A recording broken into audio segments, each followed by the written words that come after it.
Hello, my name's Andrew Brooks. Welcome to my YouTube channel. And in this episode, we're going to be looking at that Paul McCartney album that everyone has, but no one ever plays. Yes, Tripping the Life Fantastic.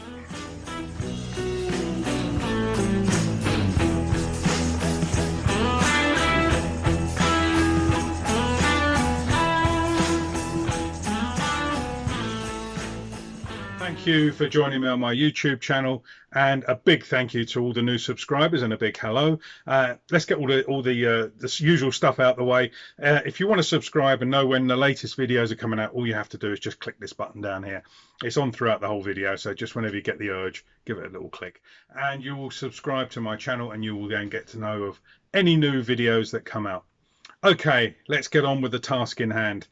Yes, it is a bit of a task. Okay. I described it in my intro, and I'm sure I'm going to get loads of people now messaging me going, but I play this album all the time. Okay, let's look at the history of this album.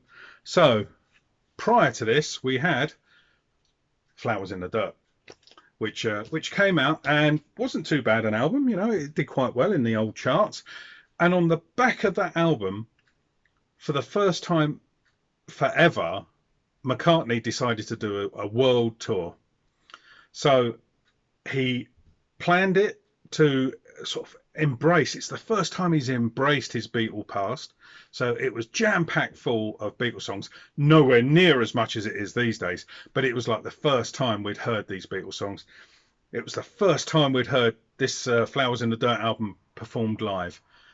So to get him ready for his world tour, he actually did a few little warm-up gigs. He played a couple at a very small theatre in central London called the Playhouse Theatre, and it's just off of the Embankment near the River Thames, just near Trafalgar Square.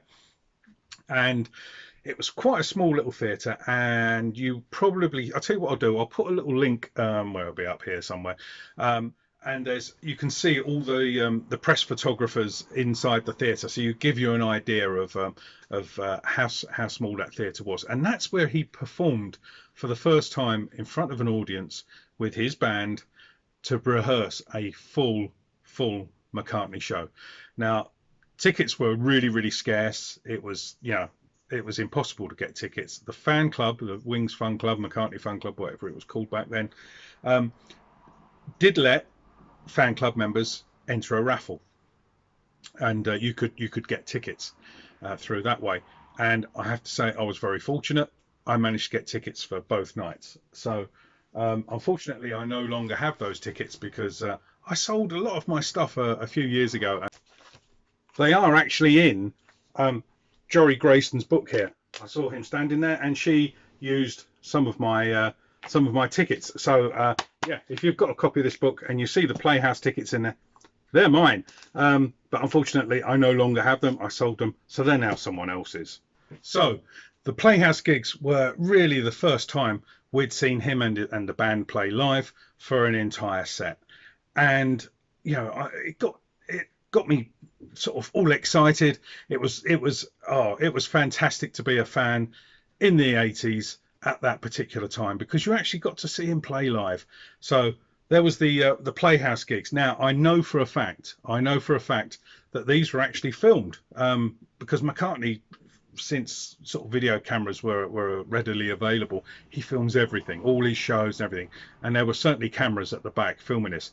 They haven't haven't seen the light of day yet, but I'm sure, hopefully, fingers crossed, who knows, God forbid there should actually be an archive set of Tripping the Life Fantastic, which I haven't even shown you an album cover yet, apart from that one on the screen back there.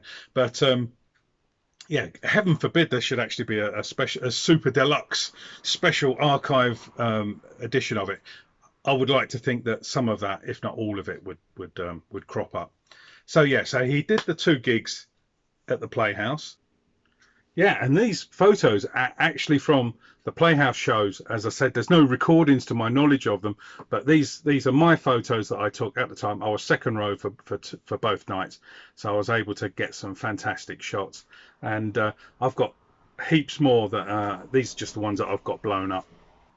So after the Playhouse gig, he then did another massive sort of a dress rehearsal. In fact, it was called the dress rehearsal. The tickets were yay big, and again, it was fan club members were invited to Elstree Studios this time, and it sort of gave a little bit more of a grandiose affair. The stage was a lot higher, obviously, than the theatre stage. There was more people there, and to my knowledge, the Playhouse gig or the Elstree gigs, none of these have actually seen the light of day. McCartney films everything these days, and even back in the Playhouse there was certainly a video camera recording it at the back, so it'd be interesting to see if these cameras ever actually if these films ever actually see the light of day. Who knows, if there is a super deluxe box set of Tripping the Life Fantastic, they might be in there. Okay, so now let's look at the album.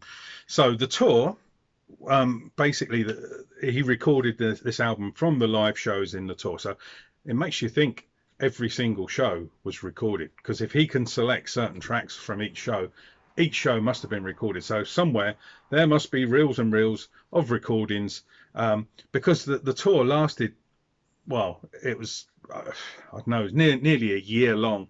It started in the 26th of September 1989 all the way through to the 30th of June in 1990. And it was the world tour. So he obviously did quite a few dates in London.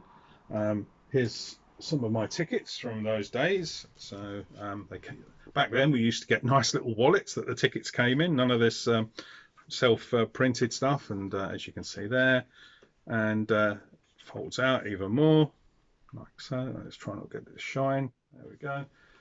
And yeah, these are the tickets. So I've got tickets here for Birmingham in North, up in the Midlands. You've got Wembley Arena here. Yeah, I've got a few more Wembley Arenas, and then there's a couple of unused Birmingham tickets. There we are. And I even went over to Holland. That's the Dutch ticket from the Ahoy in Holland, and that was the 10th of November 1989.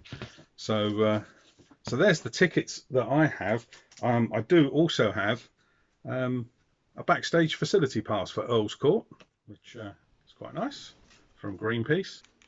Now the tour programs, a free tour program was given away to everyone who went, and I had bundles of them. I tell you, I was picking them up by the bundle. I've got rid of them all now, so I don't even own one myself. But what I do have is the other tour program, which I believe you had to pay for. I'm pretty sure, from memory, there was also a bigger one, which I can't locate. So that's around somewhere. But I'll just show you inside. There's some great photos. There we are. So there's a lot of merchandise from this tour. And who knows, some of it may even crop up if there ever is a Super Deluxe box set. Yeah, so this program from that tour. So let's get on to looking at the album now.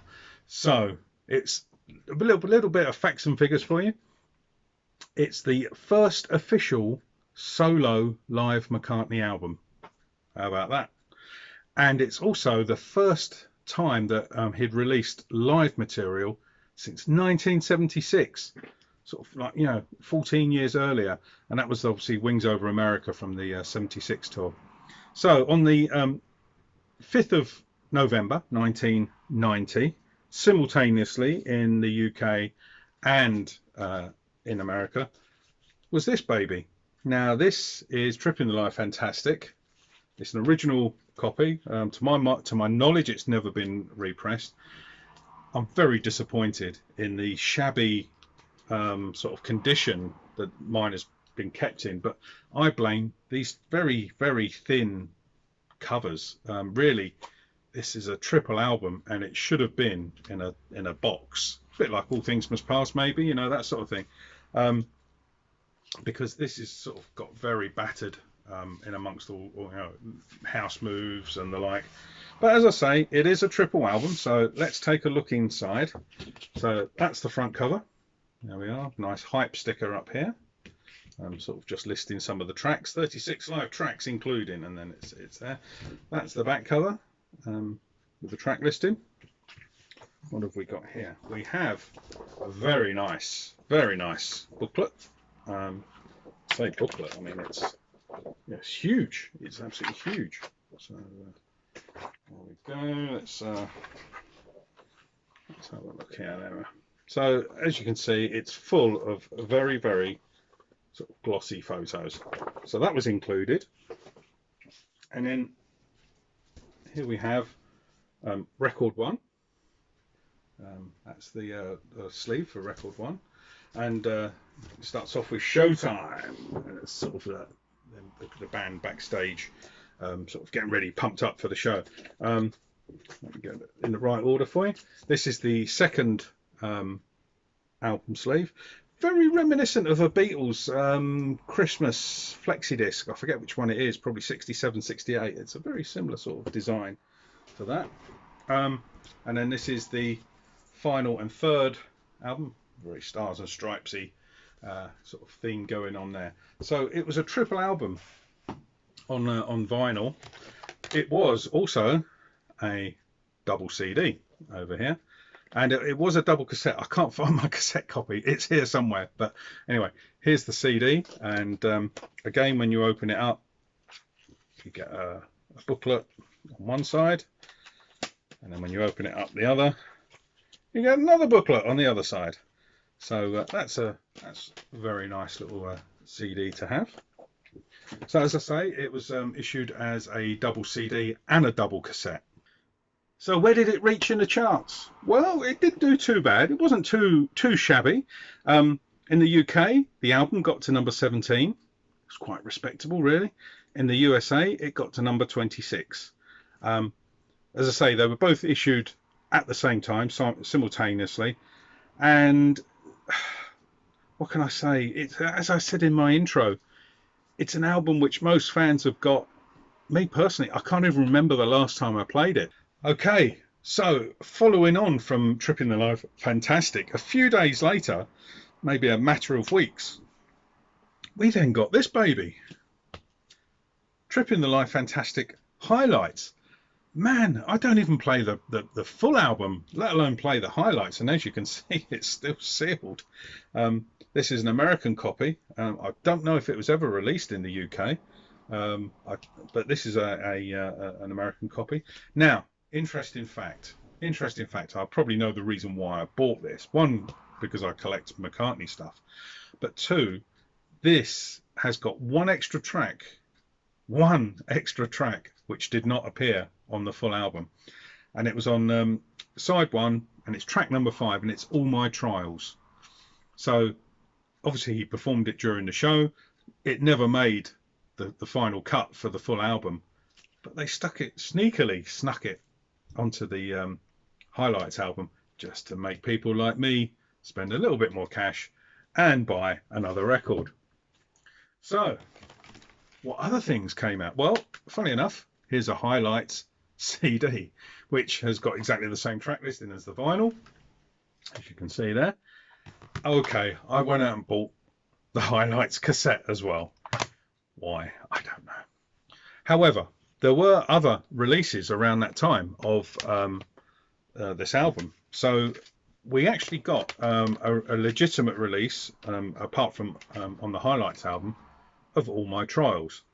As you can see here, it came out in 2 different CD formats. These are British copies. So you've got All My Trials. I'm just trying to see.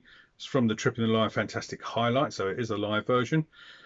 Also on this, you've got Mull of Kintyre, Sea Moon, and Put It There. Now, Put It There is from the from Tripping the Live Fantastic album, and Mull of Kintyre and Sea Moon aren't. So that's on that interesting little CD. But then also we had this one as well, and this has got again All My Trials from Milan on the 27th of October 89, and Sea Moon from Milan on the 26th of October. But it's also got on it his Lennon tribute called well, it's a medley of Strawberry Fields Forever, Help, and Give Peace a Chance, that he performed in Liverpool on the 28th of June 1990. And incidentally, he also performed that at the Nebworth gig, which I shall come on to at a later stage. So yeah, we had 2 interesting CD singles. And here we go again. We also got, this is what country is this from? I think this might be German or something like that. But there's also a live version of The Long and Winding Road, again with Sea Moon, Mull of Kintyre and Put It There. So a little bit of a variation there. So not All My Trials, but The Long and Winding Road. Okay, how did the Highlights album do? Well, it never charted in the UK. Never charted. And unfortunately in the States, it only got up to number 141. Okay, the band. Let's talk about the band. Well, we've obviously got Paul and Linda. We've got Hamish Stewart, Robbie McIntosh, Wicks, who incidentally is obviously still with the band, and Chris Whitten, who was on drums at the time. He was there for a very short time and was replaced by Blair Cunningham, I believe. So moving on, we also had a live show in Nebworth in the UK on the 30th of June 1990. Now this was broadcast on the radio, and I do have a cassette recording.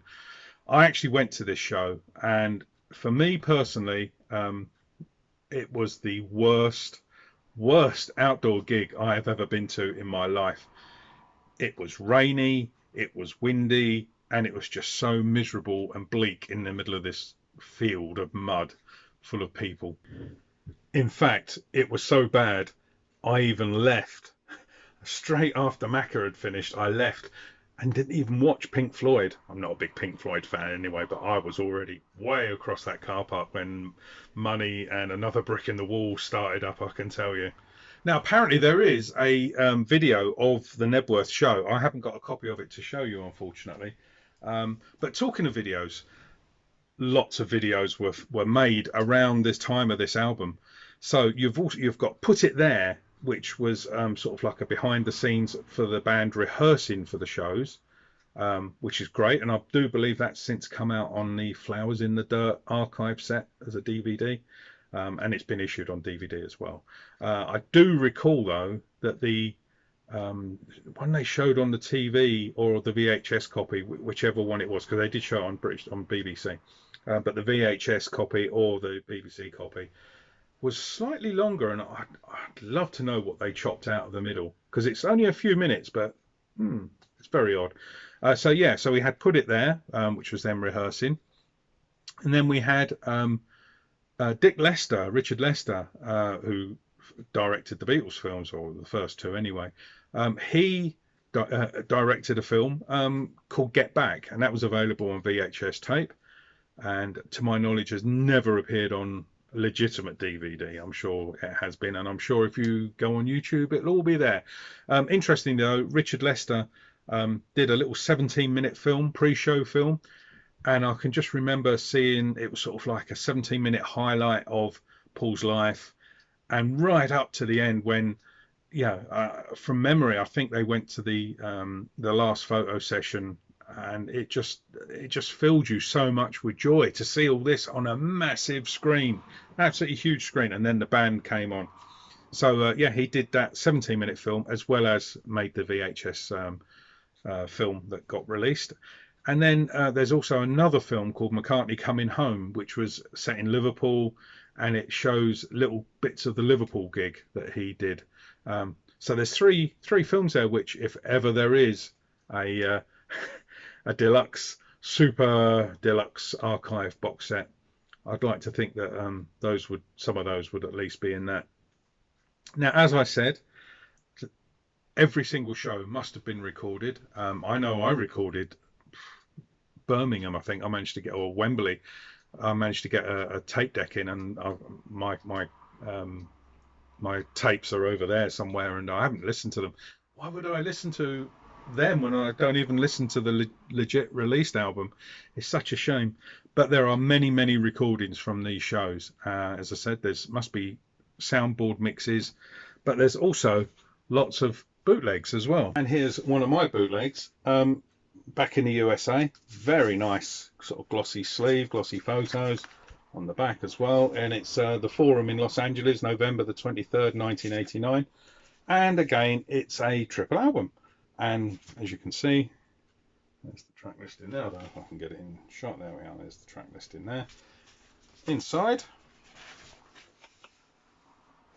lift it up a bit for you. There we go. So it's McCartney in sort of, yeah, nice colourful letters. And then there's 3 LPs. So the first one we've got is a red vinyl, no label. Interesting. The next one we've got is a white vinyl, no label.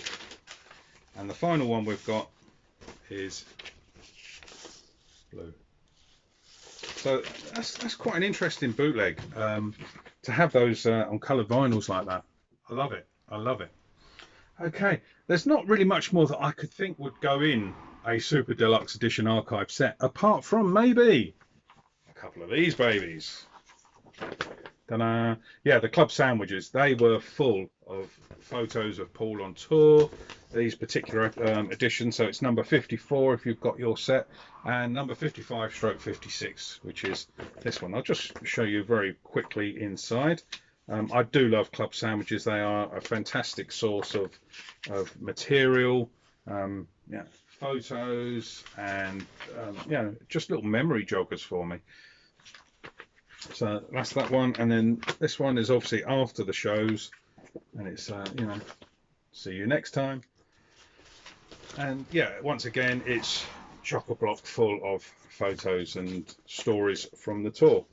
So that, if ever they were going to reprint for the archive set, that's probably the way to go. Okay, I think I've just about covered everything I possibly could for Tripping the Life Fantastic. If I have forgotten something, please don't shout at me. You know, I've got it somewhere, and if I wasn't able to show you, I wasn't able to show you. So I'd like to thank you once again. Don't forget to subscribe down here somewhere. And up here now is probably a couple of videos of mine, which I think you'll probably enjoy. So great, thank you for watching, and I'll see you next time.